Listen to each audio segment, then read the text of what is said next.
This morning on Spotlight, we focus on Drug Awareness Week, running from the 24th to the 28th of February. Joining us is Shermin Joy Charles, Behavioural Services Officer of the Alcohol and Drug Abuse Prevention Program and the Division of Health, Wellness and Social Protection. Good morning, Shermin, and welcome to the show. Good morning, and thank you for having me this morning. It's a pleasure to have you with us on the show this morning. Thank you so much again. Let's get straight into the conversation, Shermin. What exactly is ADAP? So the Alcohol and Drug Abuse Prevention Program is a unit under the Division of Health, Wellness and Social Protection, and we are tasked with the responsibility of drug demand reduction. So basically what we work towards is planning and executing activities with the goal of reducing the demand for drugs within the Tobago space. Now, Shermin, you mentioned planning and executing activities. What sort of activities are put on by the unit to ensure that you are able to meet the needs of society? Great. So for drug demand reduction, we are speaking about three things. Firstly, we're speaking about education, which basically gives persons the necessary information they need to make responsible choices about their substance use. And then we also speak about treatment, which means offering treatment for persons who are dealing with or who have been affected by substance use. And then we have recovery, where we work with other NGOs and community-based organizations to help those persons who are going through recovery. So what ADAP looks at is we provide education, we provide outpatient counseling, and we also provide referrals for persons who are going through recovery. That first facet that you would have mentioned, education, particularly, of course, we'll see as relevant to the Drug Awareness Week. How did this initiative start, and what can we look forward to?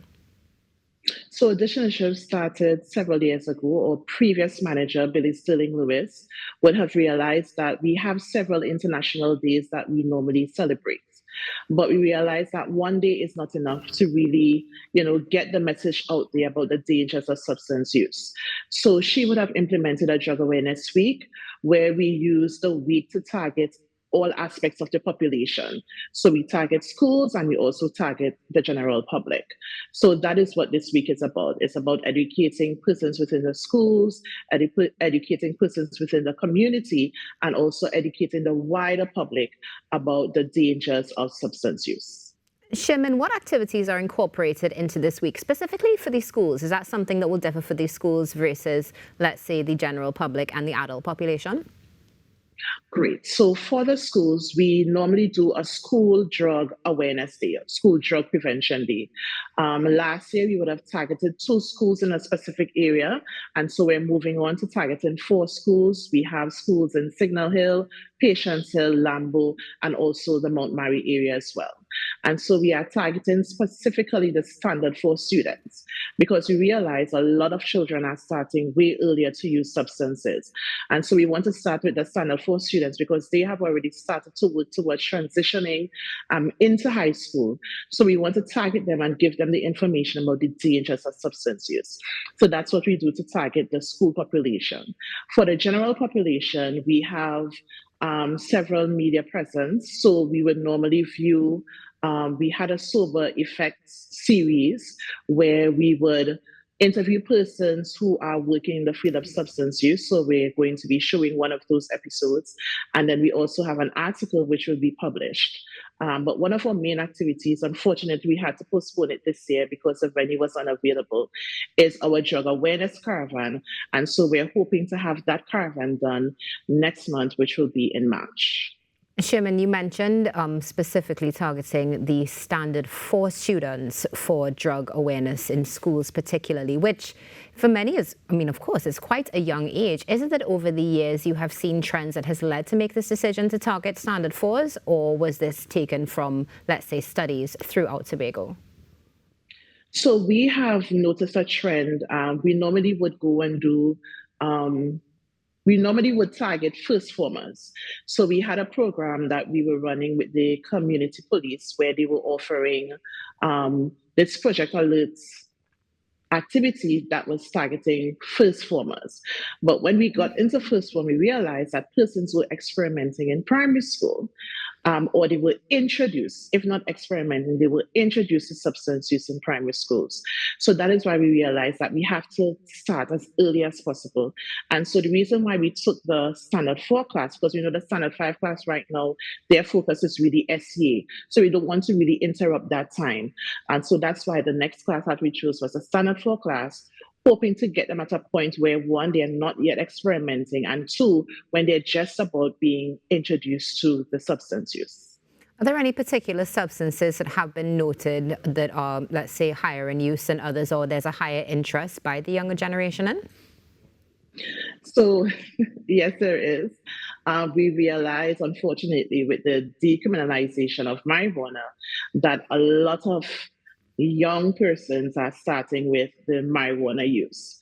And they're not just smoking it, but a lot of them are using it in edibles. So, cookies, brownies, gummies, and even drinks as well. They're infusing it.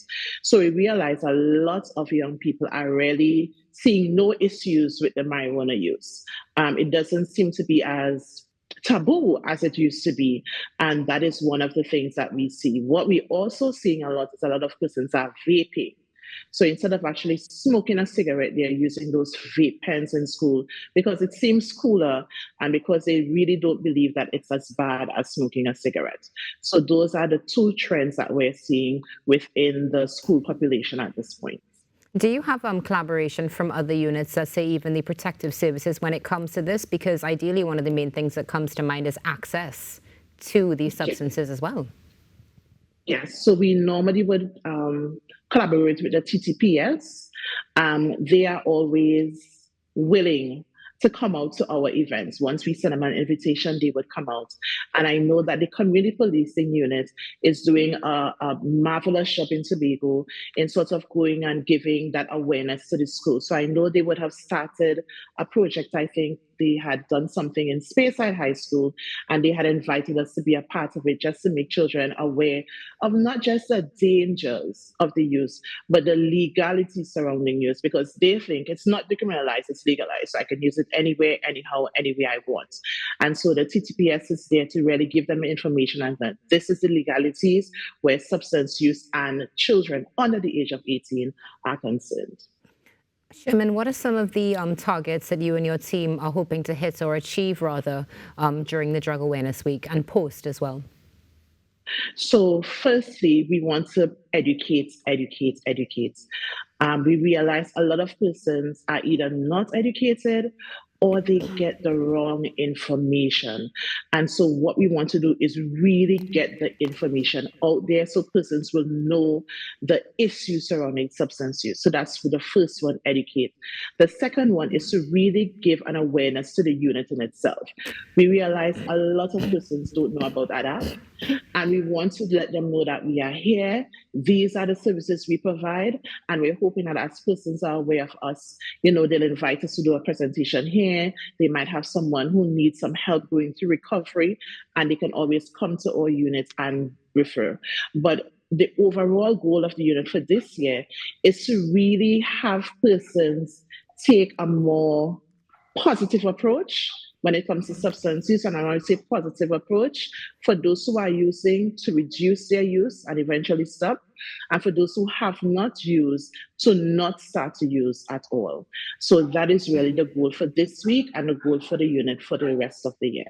Now, Shermin, in addition to Drug Awareness Week, what other upcoming initiatives and activities and programs are going to be coming out of ADAP and the DHWSP?